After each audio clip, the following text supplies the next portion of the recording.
Features of linear graphs. Gradient.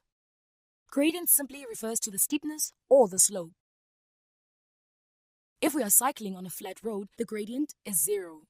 Hence, the gradient of a horizontal line that is parallel to the x-axis is 0.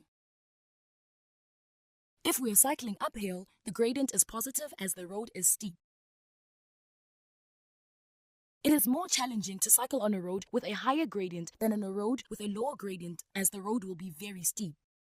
Hence, the steeper the line, greater is the gradient.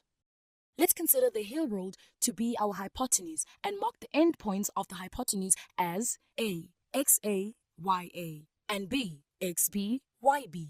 The gradient between the 2 points is defined as rise over run. Rise is the distance traveled vertically.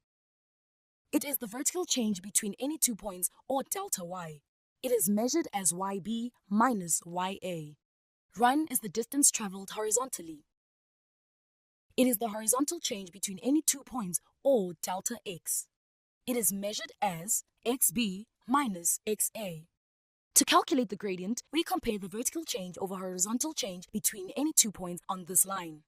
We use the variable m to denote the gradient of a line. Gradient m is given as delta y over delta x. Let's measure the steepness or gradient of a linear graph y equals 3x plus 6 on the Cartesian plane. We have been given the coordinates of 2 points on the straight line, a, 1, 9, and b, -1, 3. Recall that the gradient of a line can be found using the formula m equals yb minus ya over xb minus xa. We substitute the coordinates of the given 2 points in the formula. M equals 3 minus 9 over -1 minus 1 equals -6 over -2 equals 3.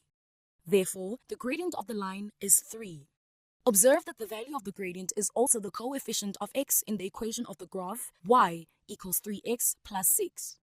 The graph cuts the y-axis at 0 and 6. Hence, we can generalize by saying that the equation of a straight line is given as y equals mx plus c, where m refers to the gradient of the line and c is the y-intercept. The gradient of a straight line does not change. It is constant. We can see that the line has a positive gradient as it goes up from left to right. M is greater than 0. When we are cycling downhill, the graph is decreasing or sloping downwards to the right. Hence, gradient is actually negative. M is less than 0. Need more help? Subscribe to our channel. Can't wait that long? Ask Masky to help you and let the math finally start mathing.